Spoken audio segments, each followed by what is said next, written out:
प्यारे बच्चों, कैसे हैं आप लोग। इससे पहली वीडियो में मैंने आपको एक रेखा युग्म के अनंत हल के बारे में समझाया था। आज की वीडियो में हम एक रेखा युग्म के अद्वितीय हल के बारे में डिस्कस करेंगे। देखो प्यारे बच्चों, एग्जाम में ये जो है अद्वितीय हल भी पूछा जा सकता है, एक हल भी पूछा जा सकता है, रेखाएं संगत है ये भी पूछी जा सकती है, एक बिंदु पर प्रतिच्छेद करता है ये भी पूछा जा सकता है। तो इन सब का मतलब एक ही है। ठीक है, आइए इसके लिए हम एक क्वेश्चन को स्टडी करते हैं। देखो क्या कहा है, के किस मान के लिए रेखा युग्म, एक रेखा तो ये दी हमें और एक रेखा ये दी, हमें दो रेखा दी है, दोनों रेखाओं का नाम रेखा युग्म है, एक अद्वितीय हल रखती हैं। तो हमें के का मान निकालना है जिसके लिए ये रेखाएं आपस में केवल एक ही हल रखती हैं। एक ही हल का मतलब है कि एक ही बिंदु पर प्रतिच्छेद करती हैं। ठीक है, आइए हल करते हैं। हल में सबसे पहले हम पहली रेखा लिख लेते हैं, के एक्स माइनस 2y बराबर 3 और इसको समीकरण नंबर 1 मान लेते हैं। दूसरी रेखा लिखते हैं 3x प्लस वाई बराबर 5 और इसको समीकरण नंबर 2 मान लेते हैं। एक रेखा ये है, एक रेखा ये है और दोनों रेखाएं अद्वितीय हल रखती हैं। अद्वितीय हल का मतलब होता है एक ही हल रखती हैं। आइए थोड़ा सा ग्राफिकली समझने का प्रयास करते हैं। एक रेखा तो ये है, ठीक है प्यारे बच्चों, इसको मैंने 1 मान लिया है, या आप इसको लिख भी सकते हैं के एक्स माइनस 2y बराबर 3 और दूसरी रेखा ये है। ठीक है प्यारे बच्चों, इसको रेखा 2 लिख सकते हैं या इसको लिख भी सकते हैं 3x प्लस वाई बराबर 5।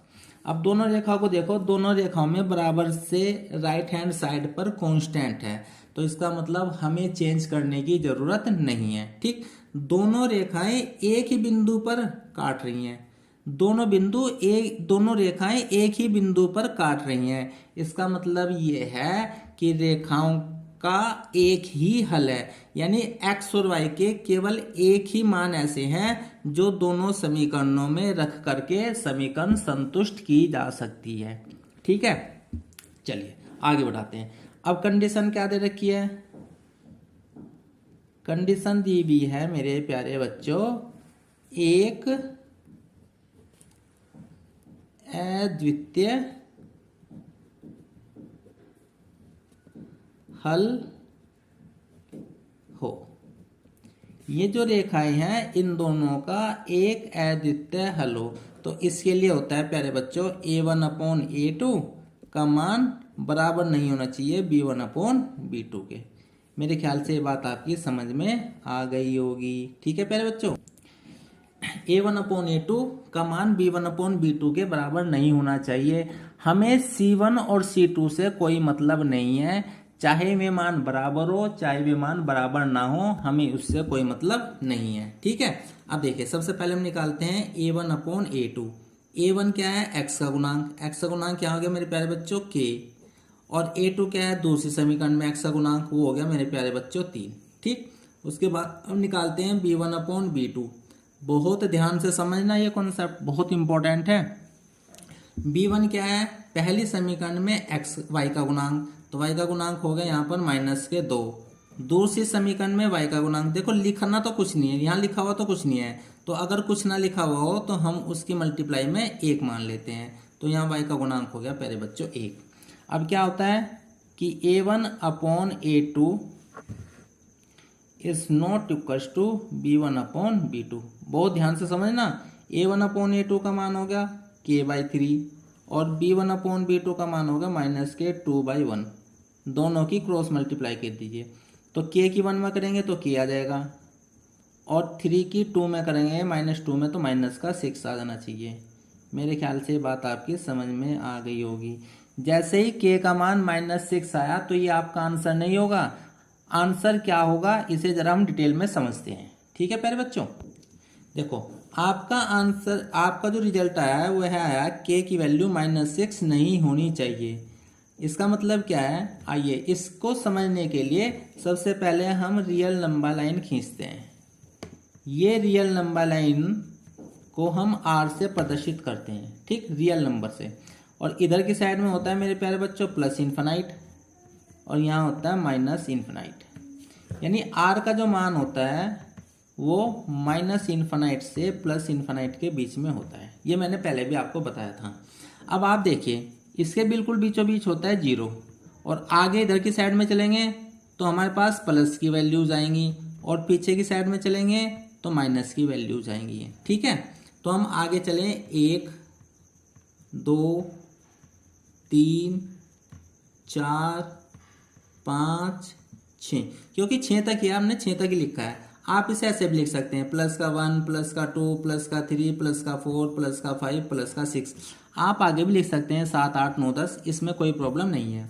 पीछे की साइड में चलेंगे तो माइनस का 1। ये सब बराबर दूरी पर होंगे, जितनी दूरी ये है उतनी दूरी ये होगी, उतनी दूरी ये होगी। ठीक है प्यारे बच्चों, ये हो गया माइनस का 2, ये हो गया माइनस का 3, ये हो गया माइनस का 4, ये हो गया माइनस का 5, और ये हो गया माइनस का 6। मेरे ख्याल से बात आपकी समझ में आ गई होगी। अब उसने कहा कि k की वैल्यू -6 नहीं होनी चाहिए, यानी -6 को छोड़ दो। जिस संख्या को छोड़ते हैं उस पर ओपन इंटरवल लगाते हैं, यानी इसे खोल के लिखते हैं। और इसके अलावा जितनी भी संख्याएं बच गई, चाहे वो इधर बच गई हो चाहे वो इधर बच गई हो, सब आंसर होगा। तो आंसर क्या होगा? आंसर -5 भी हो सकता है, -4 भी हो सकता है, -3 भी हो सकता है, -2 भी हो सकता है। यानी -6 को छोड़ करके इसके राइट में जितनी भी वैल्यूज हैं, और -6 को छोड़ करके इसके लेफ्ट में जितनी भी वैल्यूज हैं, वो सब की सब हमारी आंसर होगी। ठीक है, तो आंसर होगा प्यारे बच्चों, k का मान होगा -इन्फिनाइट से प्लस इन्फिनाइट के बीच में जितनी भी संख्याएं हैं उसमें से बस 6 को छोड़ दो। तो जिस संख्या को छोड़ते हैं उसे माइनस लिख देते हैं। यानी इन पूरी संख्याओं में से इस पूरी संख्या में तो -6 भी आ रहा है, तो -6 को इसमें से माइनस कर देते हैं। ठीक है, तो जो आएगा वही आपका आंसर आएगा। आप इसको ऐसे भी लिख सकते हैं प्यारे बच्चों, k बराबर r-6, तो ये भी आपका आंसर हो सकता है। ठीक है, तो यही आपका आंसर होगा, ये आप ऐसे भी लिख सकते हैं। मेरे ख्याल से ये बात आपकी समझ में आ गई होगी। ठीक है, आइए प्यारे बच्चों एक क्वेश्चन पर हम और डिस्कस करते हैं।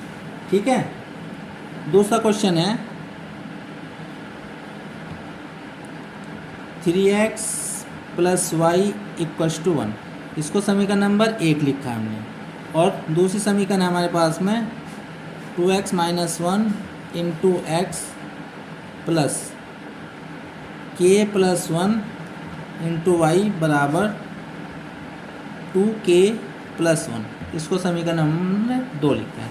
हमारे पास में दो इक्वेशन आ गई हैं। एक इक्वेशन ये है, एक इक्वेशन ये है, और क्वेश्चन में कहा है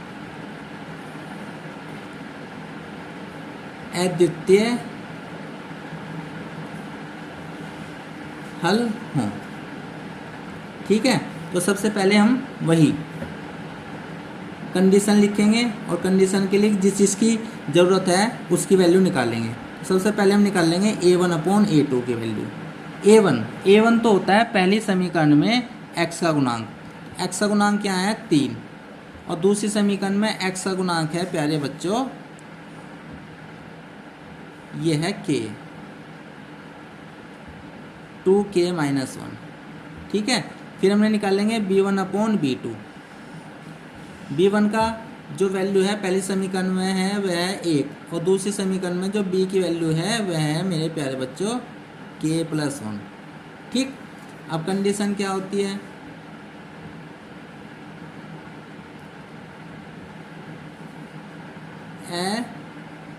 अद्वितीय हल हो। समीकरण जो है हमारे पास में उनका अद्वितीय हल है। ठीक, तब क्या होता है? a1/a2 की वैल्यू बराबर नहीं होनी चाहिए b1/b2 के। ठीक, तो a1/a2, a1 का मान कितना है? 3, a2 का मान है 2k - 1 is not equals to, यहाँ b1 का मान कितना है? 1/k + 1।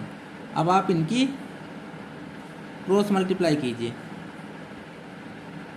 3 की मल्टीप्लाई यहाँ करेंगे तो 3 × k + 1 is not equals to और 2k-1 की मल्टीप्लाई 1 में करेंगे तो 1 इंटू 2k-1 अंदर मल्टीप्लाई कर दीजिए, तो यहाँ हो जाएगा 3k + 3 is not equals to 2k-1।